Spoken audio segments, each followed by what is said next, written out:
Okay, Johnson family, we're going to go through water treatment real quick for you guys so that you can take care of this on your own. We do have free digital water testing in the showroom of Clearwater.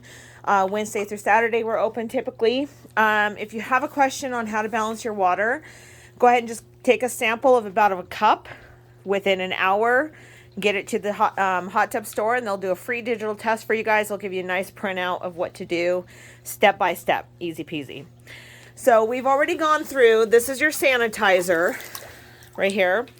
You're going to twist off the end of this here to be able to add your tablets.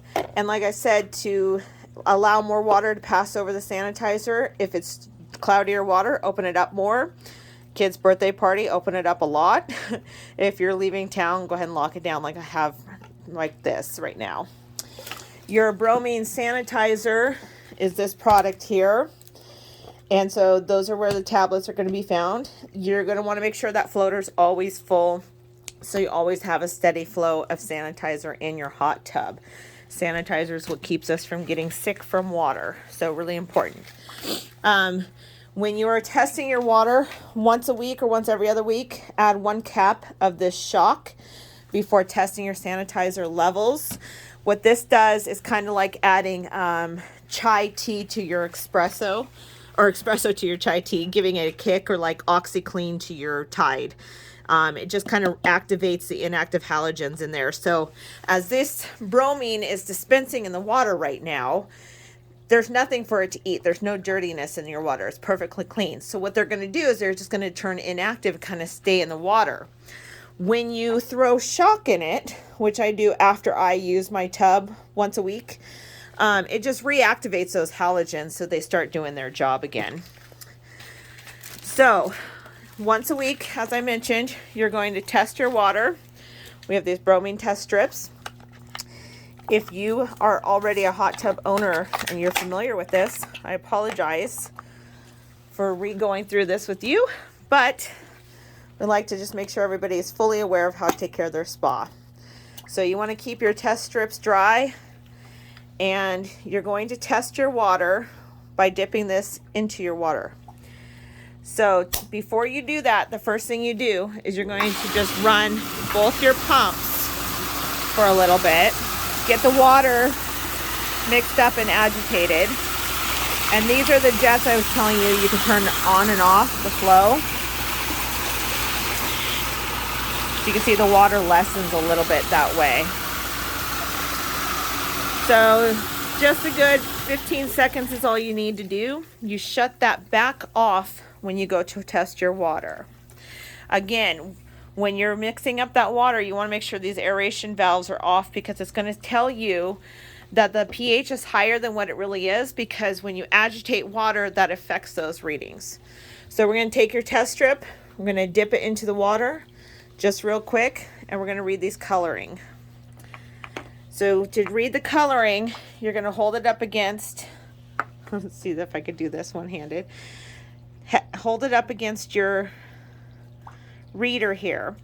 We got a good amount of bromine coming in, which is good, primarily because we put it directly into the high traffic of water flow. Your alkalinity is your next thing we're reading. We're just about 120 in the ideal zone, so that's real good. Same thing with your pH. So the reason you want good pH and alkalinity is this is the comfort of your water, which we'll talk about here a little bit more. And then your calcium reading is coming into the ideal zone as well. Now, I have added the calcium as we do that with every fresh fill. When you are doing your own testing, you will not have to worry about calcium, because once the calcium's in the water, it will stay that way up to 4 months, or the life of the water, which is typically 4 months. Calcium, what that does by adding that to your water is when water doesn't have that mineral in it, it's going to start eating away at your jets, your heater, your pumps, all the things, because it's going to look for that mineral. So that's why we add that in. Again, you will not have to take care of that as your weekly or bi-weekly maintenance on your hot tub. So when you test your chemical makeup of the water, you're going to add it accordingly from top to bottom. So you're going to Make sure that your bromine's added or your floater's opened up to either increase or decrease how much sanitizer is going in the water. Then you're going to do your alkalinity. Alkalinity is basically just baking soda. And what that's going to do is that's going to help lock in the pH levels when you go to add that product. Once you lock in your pH levels, it prevents what's called pH bounce. You can like chase your readings all over the place and it'll make you crazy. So your goal is just to get it into the ideal zone, or anywhere on this chart is actually quite safe, but this is closer to the human eyeball. So if you ever get a reading that's really yellow, that's not on here, that just basically means you're sitting in an acid bath. That's when you're in the water and you turn on the jets and it spritz in your eyes and your face and you're just like, wow, this water is really uncomfortable. This isn't fun. That's because your pH is too low. That's a big red flag. Your water will be crystal clear because your sanitizer is super effective. But again, it's not good for your skin. It's also when you get out and you're quite itchy. So the next thing you test is maybe like the pH is too high. You're going to want to add decreaser for that because that will help keep that sanitizer effective. But the only thing that really hurts in the water, other than making it harder for the sanitizer to do its job, is that you'll feel the water, it just has like a different texture in it. Like you'll notice on the shells just a little bit slimier, not gross slimy, but you'll just notice there's a different texture to your water if you're a frequent hot tubber. So each of these squares goes up 40 parts per million on your reading, except for your sanitizer here. And you'll get good at reading these. But basically, the rule of thumb is a measurement of 1 cap on your product is how you're going to come up or down in your squares. So if your alkalinity is like at 40 and you need to come up to 80, you're going to add 1 cap of that. If you want to come down 1 square on a different product, you're going to add 1 cap for that. That's what's really great about Spa Guard, is they kind of do their measurements through their bottles and containers themselves. So we've already gone through these 2 products. You have your test strips. Your alkalinity is this product here. Again, you're going to fill this cap to go up or down one of those color squares on your test strip to bring it into range.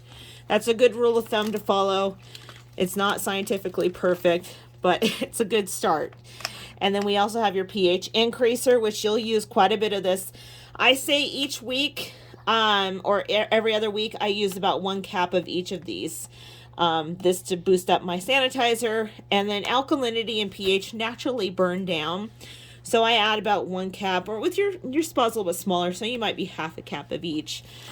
And then you have decreaser in here, same concept if it has to go down.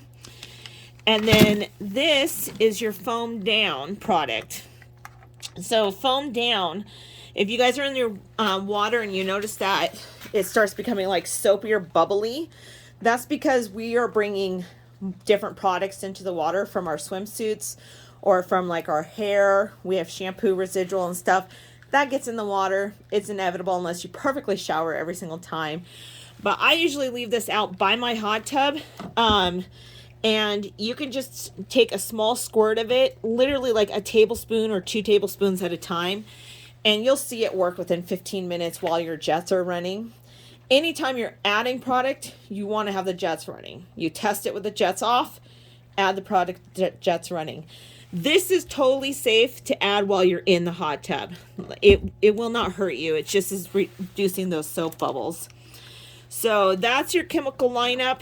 Like I said, if you guys have any problems or questions, just bring in a sample. My guy Todd's down there, or myself if I'm covering for Todd. We do a lot of water testing. We're happy to help as you guys get familiar with how to take care of your spa. And we're just going to leave that nice little kit here for you guys. And I'm going to close this up. And thank you guys so much. I can't wait for you to get here and enjoy your hot tub. And feel free to call me if you have any questions.